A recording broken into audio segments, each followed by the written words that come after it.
no one talked about it is what it comes down to. And the reason is you're immediately pulled from flying status, right? No, people don't necessarily want to hear I want to hear your internal thoughts. On the other side, I like speculating and I love it. And that's why I got in this. Same thing. Like if you don't know about microscopic life, it's going to be pretty hard for you to convince everybody, right? Yeah. So the fact that it's in there, the fact that it was called the UAP Disclosure Act, the fact that it had all that wording in there, I think is really powerful. But I don't think it's going to like blow open the case. You put a video out a little while ago looking for an object in a lake in Norway. Yes. And loads of people have been messaging me. Well, what's happened? What's he found? What's going on? I just Okay, wonder if I good. could just quickly sort of jump into how did you get into that and what did you find? Yeah, I'm glad you asked. I just got an update last night. The following is my conversation with Chris Lehto. Chris is a former F-16 pilot for the US Airforce. He also holds a material science degree and retired from the US Airforce in 2020. He set up his own YouTube channel and decided to channel his expertise into studying the nature of UFO UAP and the complexities of life. Chris also runs the UAP Society website, UAPsociety.com, and the Discord community of the same name. This was a fun and open conversation, and I really appreciate Chris's openness to speculate and provide his opinion on what the UAP may represent.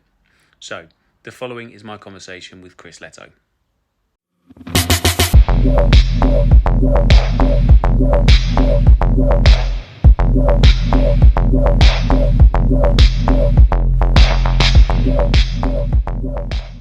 Love the background. Okay, good. Yeah, I'm in the jungle. How are you? Yeah, good. How are you doing? Not too bad, thank you. Thanks so much for joining me. Well, what first piqued your interest in the UFO UAP subject? Where did that kind of start? Yeah, it was really just the David Fravor interview on all the podcasts, Lex Fridman and Joe Rogan. And yeah, I honestly never considered the topic even possible. I just subscribed to the standard mainstream idea where, it's too far away. We've had no proof. SETI's been looking for decades, has not gotten any signals. So I just assumed it wasn't possible. And then that changed really with those interviews with David Fravor, because now here was a very credible account. My brain couldn't square the corner. How can this David Fravor guy and Alex Dietrich, and the other people involved, how can they exist in the world that I believe exists? So it just kind of, it shook me out of that thought process. And then from there, and it is a rabbit hole, right? Because once anything is possible, now anything is possible. So there's many more things to look at. As an F-16 pilot yourself, I'm assuming that you hadn't. I mean, if this was kind of the first point that it kind of opened your eyes to the potential of what's out there, I'm assuming you hadn't seen anything as a pilot and from your colleagues, or had you had kind of reports of things and you disregarded it, or did you have any previous kind of experience of strange things that couldn't be explained when you're out up there in the skies? Not one event that I can remember. Yeah, strange events, but nothing related to UAPs. Nothing I couldn't, in the end, come up with a good explanation for it. And nothing else that no one else I know mentioned anything. I will say that pilots, we don't talk to mental health professionals. I was just trying to get my disability. After you leave from the military, you have to go back and say, yeah, I had these issues from the military. And the problem is the guy was even telling me that, well, we know that actually you pilots don't go and get any sort of mental health. So it's difficult to claim that you have any sort of issues with medical health if you never go and claim that you have any sort of need for that, so no one talked about it is what it comes down to. And the reason is you're immediately pulled from flying status, right? No, the pilots would do everything to get on flying status. Many go through an amazing amount of pain and years and time. And a lot of people don't make it for random reasons.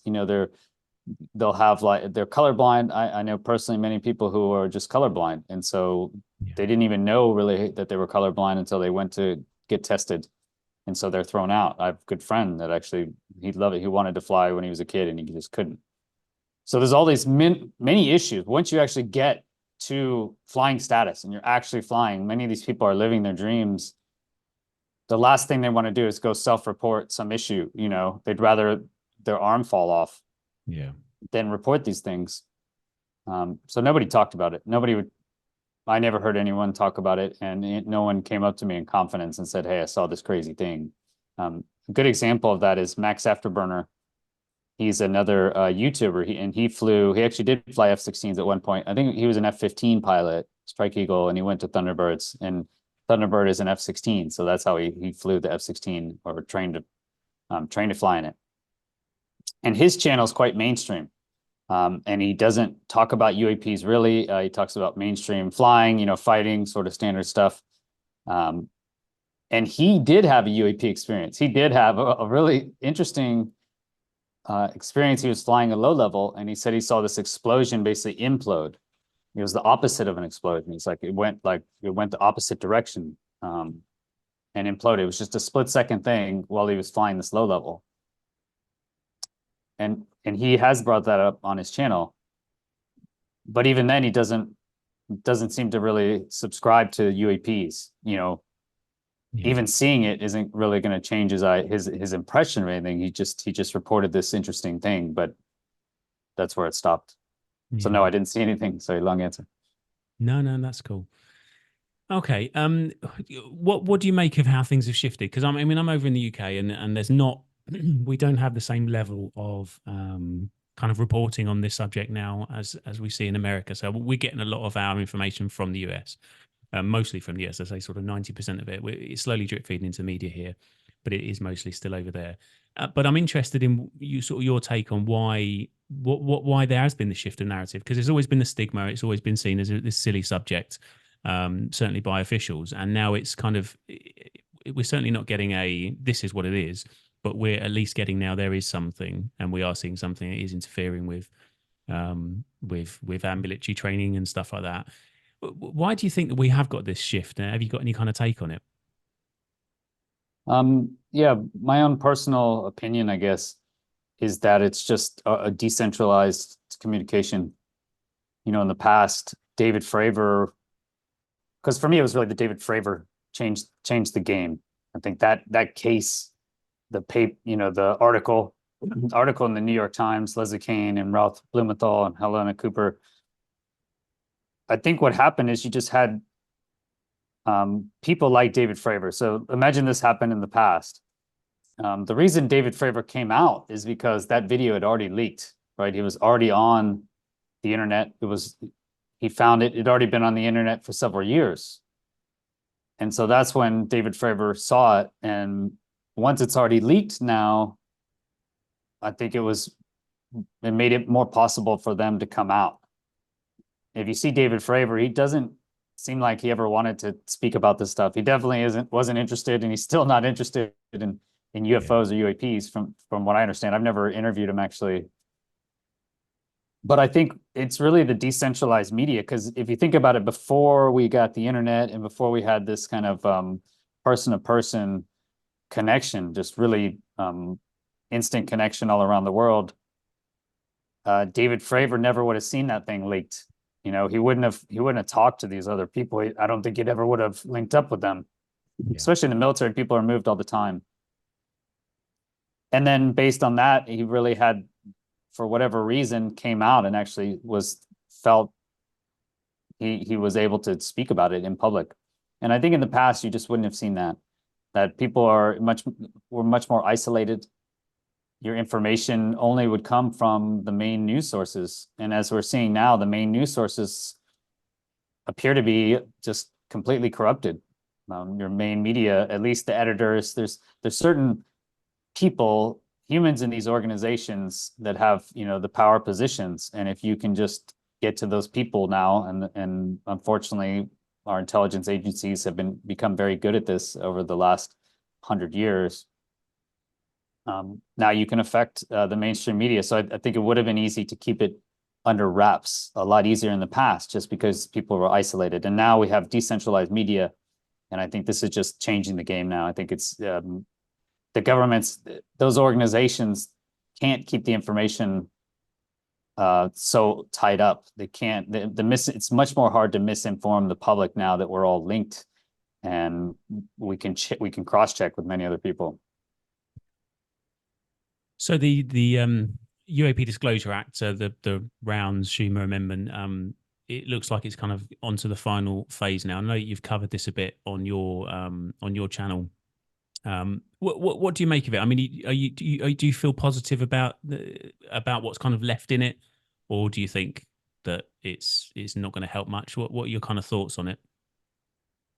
I don't know. I was really happy to see the act when it first came out. 64 pages. It just has amazing statements in there. It just says that the U.S. has records of UAPs. It just says it clearly, as if the people writing it really know that. So the fact that wording is in there, and just in itself, I think, yes, it does seem like an amazing breakthrough. I'm not an expert in the law, constitutional law, etc. But it seemed all the people that I've interviewed, right, long time in the game, Richard Dolan, Leslie Kane, all those long-term investigators, they're all quite optimistic. They're very happy to see this. And when I interviewed Richard Dolan just a week and a half ago, he said he thought he'd never see this, or we got to this position. So the fact that it's in there, the fact that it was called the UAP Disclosure Act, the fact that it had all that wording in there, I think is really powerful. But I don't think it's going to blow open the case. Yeah. I was surprised how strong it was, and I was surprised that it was fully passed that way from the Senate, to be honest. I didn't think it would get through unhinged. There was just way too much power in there. The big thing I hope gets in, and I haven't heard, I was just watching this, before we talked, I was watching a summary on UAP Society now, our second YouTube channel is covering it.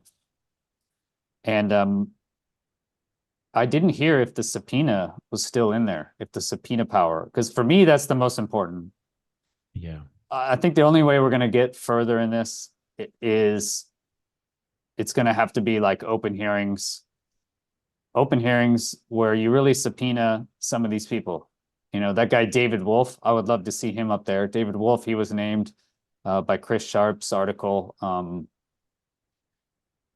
for the CIA. He was the assistant director and of the tech division, I believe. And it sounds like he may have set up this program in 2003, or we have suspects, right? So I guess if you have suspects, we have names, we have places. Now all we need is the authority and the people to go and talk to those people. Yeah.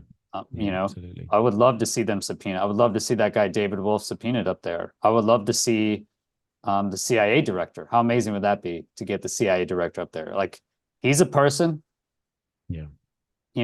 You can subpoena anybody. And he's not an elected official. So I'm curious. I haven't seen what was kicked out was the eminent domain, where the government can take anything in private hands. I never really liked that one to begin with. It sounds like we're just giving ultimate authority back to the people that originally hid everything. So I don't know. I hope subpoena is in there. I think that's really the one thing that could push this further.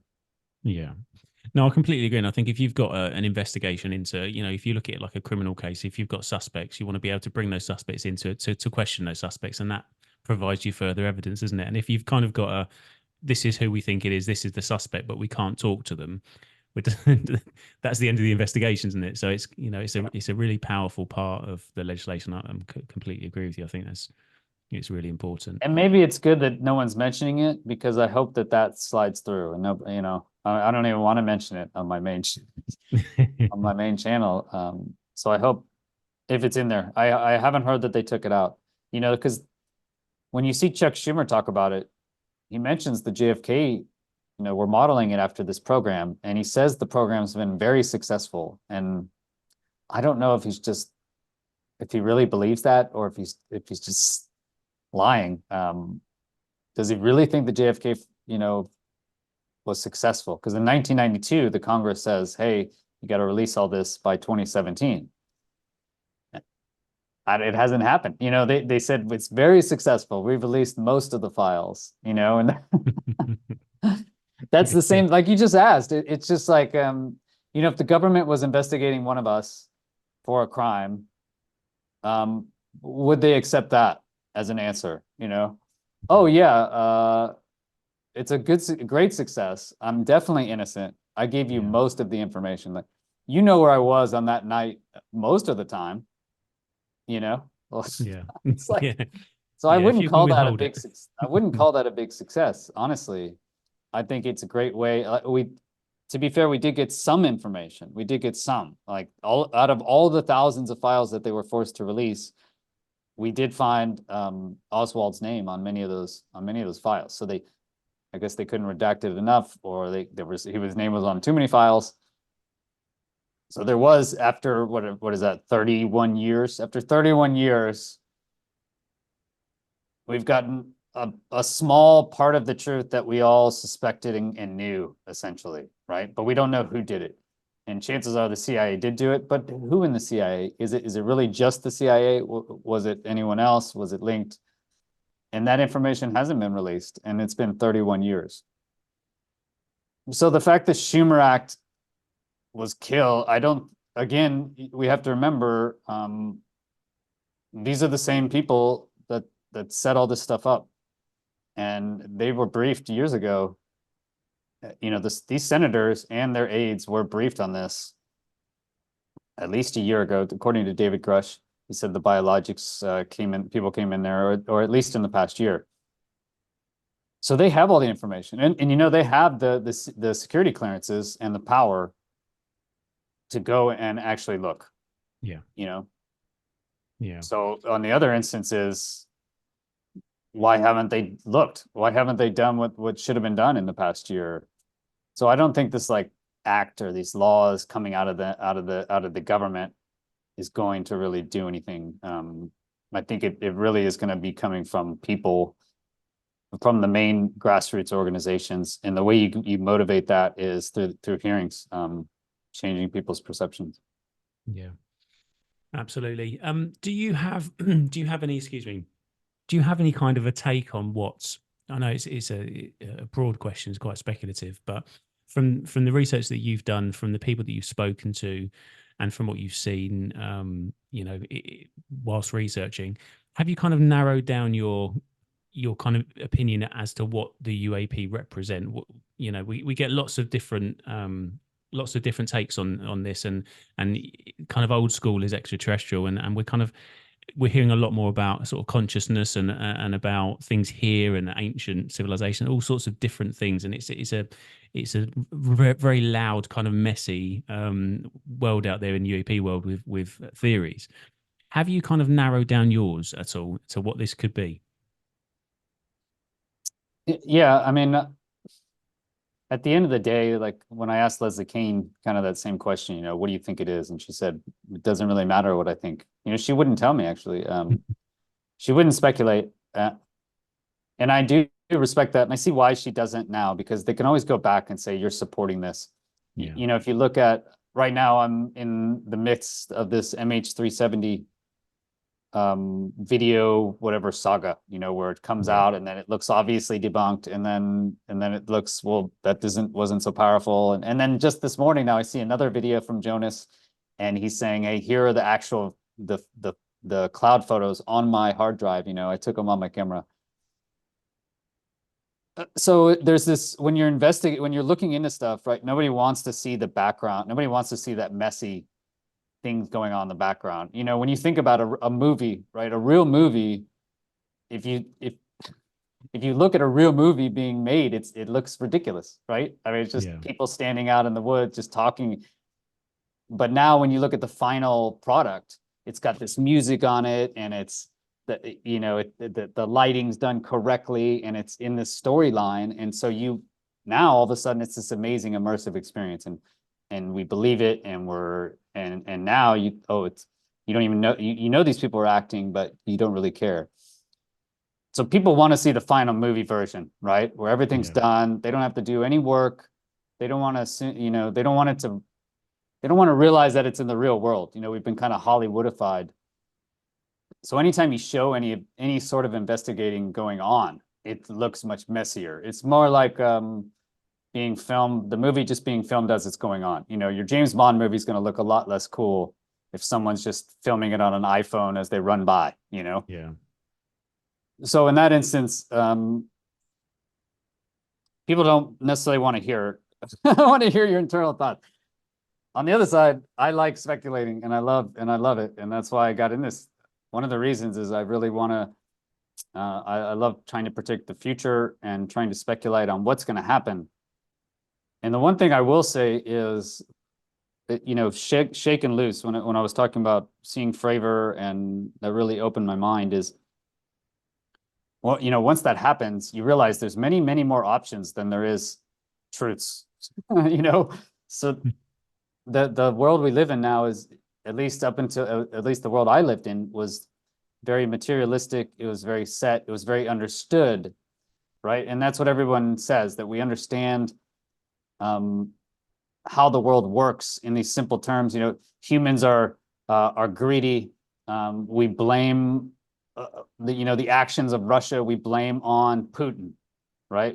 We basically assign blame, you know, based on the human level, where we're going to say it's Putin, and that's why Russia is invading. And my whole angle, yes, on my angle on this, is that it's much larger than just an individual human. You know, Russia is more than Putin.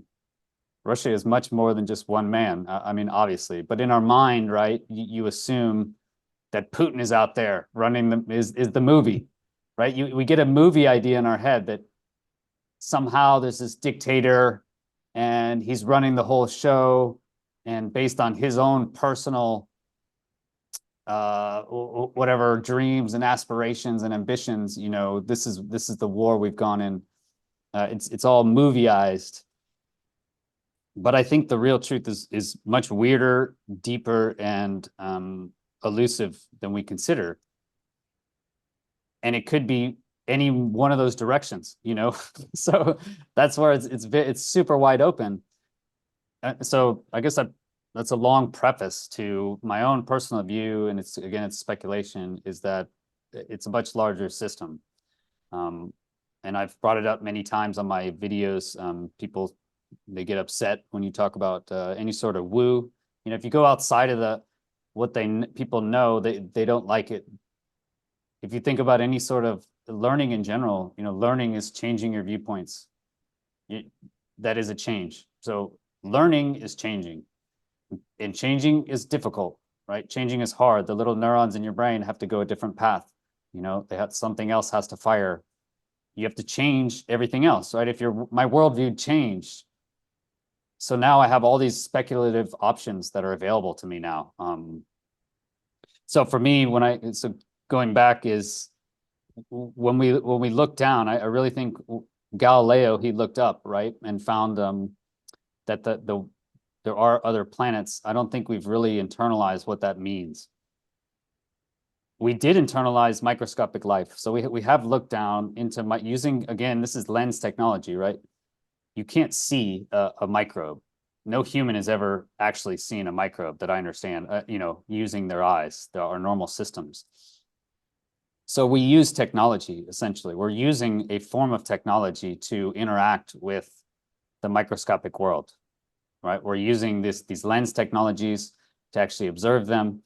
And now that you're seeing, we can genetically alter viruses, right? So the COVID virus, the Wuhan, looks like made in Wuhan. Again, everyone says we're conspiracy theorists, but then that's the truth, right? So it was made in a Wuhan lab. You know, the first 2 people that got sick were out of a Wuhan lab, and it was funded by the World Health Organizations. The US funded it. I mean, so to say we're conspiracy theorists is really not to look at the real world, because that's how it's organized. So I guess just to go back, and final answer is, I think it has to do with the larger universe that we're obviously a part of. You know, we're obviously the microscopic life, up until we knew there was microscopic life, it would affect our world, right? It would affect our world in ways that we couldn't understand. And so humans in the past, we would give the movie answer to what these things are, right? Our movie answer. And back in the past, it was, God bless you, right? You sneezed. So we got to keep the demons out of you, or whatever it is, right? There's this force that will come in and make you sick and kill you. So we assigned improper causal actions to things in the past we didn't understand because they were coming from a different dimension, right? That really the microscopic life, when you get sick, it's a different dimension of life affecting our dimension, so affecting our body systems. And I suspect, again, all speculation, that UAPs is a similar phenomenon, but instead of coming from the microscopic dimensions now, it's coming from the larger dimensions. So basically, we're being affected by the ecosystem that we are a part of. It's a surprise, but from the other direction. So from both directions, we're affected by the microscopic realms through viruses that we know very well, and biologics, obviously, a huge part of the human. Supposedly, humans are more non-human cells than they are human cells. I don't know. Again, we don't know. We know very little, I think, about the bio realm, the microscopic realm, but at least we believe it exists. And as a human society, humanity believes the microscopic world exists, and they believe that there is life forms in the microscopic world. My own personal speculation is that that the same thing exists the other way. Like, why would we be more special? We just assume again that humans are more special. Do you really think you're more special than a bacteria? Really? I mean, I hope so. But the point is, we always think that we're more special, and so everything is brought down to us. So the reason Russia invaded Ukraine is because of Putin, because of this human Putin, because that's how the world works, is based on specifically human decisions made just in our amazing minds that can somehow do everything and control the whole world and the microscopic world as well. And be like, oh, you're made of microscopic organisms. Be like, wow, we don't consider that. And the fact we're made of trillions of microscopic organisms, all working together, coordinated, and yet I try to make it seem, to me, it just seems so obvious that you and I are in larger organisms, set up very similar to how our bodies are set up on this planet. So my own view is, Earth life is not just about humans. Earth life is about our groups of organizations, groups of humans, that come together. And it's not just humans, right? If you look at a nation, it's made of many, many different types of beings. You have all of the animals, right? All of the creatures that actually support the system. It's not just the humans, and humans, I think we're just like any other animal in a system, we support it. If you look at cows, horses of the past, they did the warrior parts of it. Humans did the fighting. Humans were slaves for many, many years. Slaves to who, right? Slaves to the system. You're slaves to larger organisms, right? You're slaves to, when I say organisms, it's larger organizations of human life, right? I mean, that's what you and I are, is a certain organization of human life. And all I'm saying is, you apply that to the higher up, to the nations, then to me it looks very clear. And so if you now just extrapolate that past Earth, because surprise, there's many more things out there, there's trillions of things out in the universe. So to me, I think it's quite obvious, at least in my brain, it's obvious that we have a huge gap looking up. And just from a human perspective, we assume that there's no life in the macroscopic realms, and thus we have this movie version. We have a movie version of what's affecting us, and we don't know what it is, and we're so confused, right? Same thing, like if you don't know about microscopic life, it's going to be pretty hard for you to convince everybody, right? Yeah. That they're getting sick, that this thing is transferring around. How is this death thing transferring around between us? If you don't know about microscopic life, you're going to create all these insane, incorrect assumptions. Yeah. So that's again another long answer to your No, question. I appreciate that, and it's so rare to get an opinion on it because people are, I don't know if they're afraid of it or they don't want to kind of stick all their eggs in one basket and say, oh, this is what I think it is, and then that's not correct later on. And I think it's, if we had more of that, more certainly people in the subject and people coming from kind of the other side of, let's say, government and whistleblowers, people like that come forward and say, actually, this is what I think very specifically. Crowdsource some information, we might get a good direction to go in. But I completely agree with you. I'm conscious of your time, Chris. There was one question. If I didn't ask you, I'd be sort of crucified in on Instagram. You put a video out a little while ago looking for an object in a lake in Norway. Yes. And loads of people have been messaging me. What's happened? What's he found? What's going on? I just wonder if I could just quickly sort of jump into how did you get into that and what did you find? Yeah, I'm glad you asked. I just got an update last night.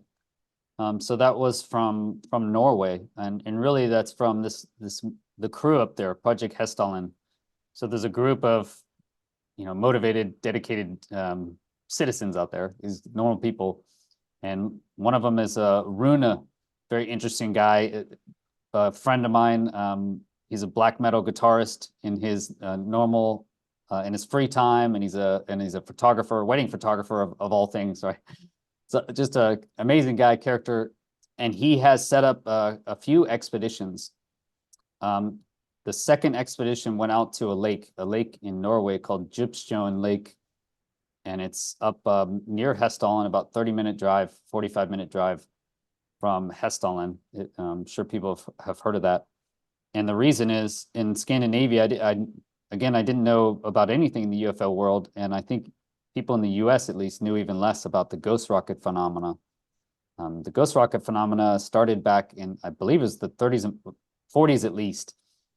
Sweden, mainly in Sweden, but also in Norway and Finland. I think there was over 2,000 accounts of people saying that these things came, and they weren't sure if they were actually V2 rockets being fired from Germany. That was in World War II.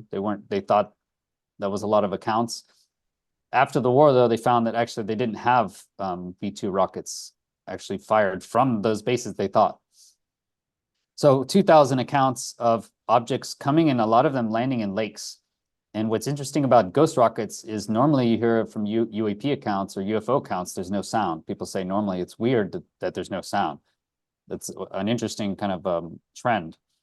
In this case, there is sound, right? The ghost rockets, usually there is sound, there's physical effects, people hear a splash, and then often they'll sink, or they won't see them take off. And then, as the case on this Lake Djupsjøen, so back in 1947, they had 4 witnesses total say that they saw this ghost rocket came in, landed on the lake, and then floated around for like 20 minutes, and no one saw it take off or heard it take off.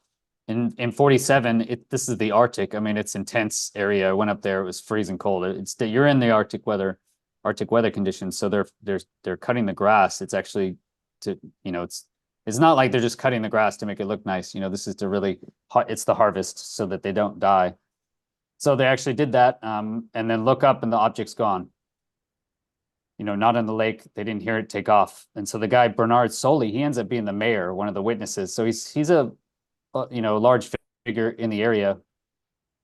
And, the accounts get through over time. And so Rune, back to the modern time, Rune basically set up this expedition. He has friends that work at Nordic Subsea that does a lot of pipeline work. They actually worked on the Nord Stream pipeline after it blew up. He said it was definitely blown up by C4, as well as other deep projects. And so they came, Rune got them to come, paid for the equipment and everything, and they did this dive down to this lake because they had a radar hit on an object. And so I went there, I videoed it, so you can check my channel if you guys are interested in that. They didn't find the object, right? So they went down with the rover. There was nothing there. So they went back and they've looked through, they merged all the data. And so all they can come up with is like what we thought is there's an object under the mud. And so now Rune is setting up, he's going to send divers. This is the update. He's sending divers in February. So they there's nothing on the surface. All they can determine is that there's actually something under the mud. So they know the location. So they're going to go out on the ice. It's like they're ice fishing. This is the plan. They're going to cut a hole in the ice and then send down these divers. He has some leads on these teams that can do it. And then go down, I guess, and dig through the mud and see what's down there. I don't know if it's just going to be a butane tank or, could it possibly be one of these UAPs? I think it's, the probability is low. It's quite low, but it is a probability. It's less than zero. And that's what I really appreciate is everyone, including myself, can just sit at home and look at videos online. But at some point we need to actually go out there and look in the real world. And so I try and focus on those projects that are doing that. And definitely Project Hestalin and Runa is doing that. Awesome.